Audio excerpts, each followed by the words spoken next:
Hi hello welcome to Nivi kitchen. இன்றைக்கி நம்ம என்ன செய்ய போகிறோம்னா மீன் குழம்பு எப்படி செய்யலாம்னு சொல்லிட்டு பார்க்கலாம்.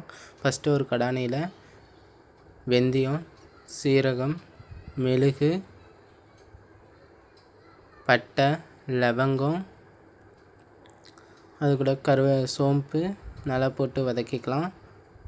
தனியாக இருந்தால் கூட போட்டுக்கோங்க. அப்புறம் கொஞ்சம் பச்சரிசி போட்டுக்கலாம். நல்லா வதக்கிக்கலாம். நல்லா கொஞ்சம் வாசனை வர வரைக்கும்.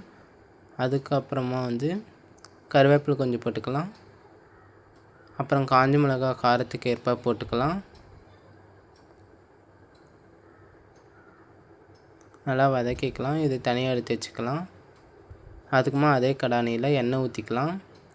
எண்ணெய் ஊற்றின பின்னாடி இஞ்சி வெங்காயம் போட்டுக்கலாம். இது கூடவே ஒரு தக்காளி 2 தக்காளி அறுத்து போட்டுக்கலாம். அப்புறம் தேங்காய் போட்டுக்கலாம். நல்லா கொஞ்சம் வதக்கிக்கலாம். இது கூடவே சின்ன வெங்காயமும் பூண்டும் போட்டுக்கலாம்.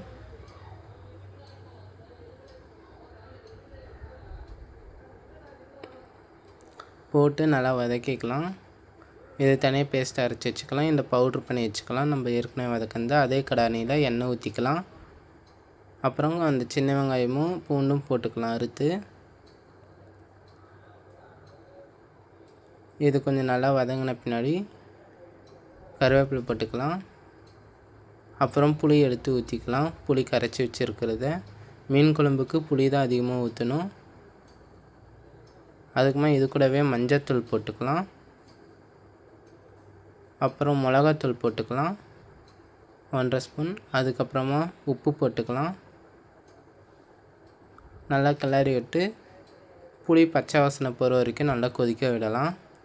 அதுக்கப்புறமா நம்ம அரைச்சி வச்சுருந்த பவுட்ரு கொஞ்சோண்டு போட்டுக்கலாம். அதுக்கப்புறமா நம்ம அரைச்சி வச்சுருந்த பேஸ்ட்டை எடுத்து ஊற்றிக்கலாம். தேங்காய், தக்காளி, வெங்காயம் அதெல்லாம் போட்டு அரைச்சதை. இது கூடவே இன்னும் கொஞ்சம் தண்ணி வேணும்னா ஊற்றிக்கலாம். மசாலா நல்லா கொதிக்கணும். மசாலா நல்லா கொதிச்ச பின்னாடி மீன் எடுத்து போட்டுக்கலாம். மீன் போடாததுக்கு முன்னாடி நம்ம செக் பண்ணிக்கணும். உப்பு எவ்வளோ இருக்குது சொல்லிட்டு பார்த்துக்கலாம்.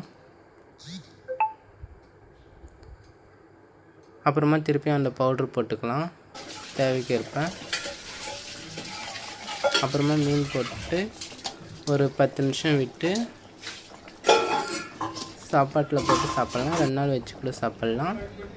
தேங்க்யூ ஃபார் வாட்சிங் திஸ் வீடியோ.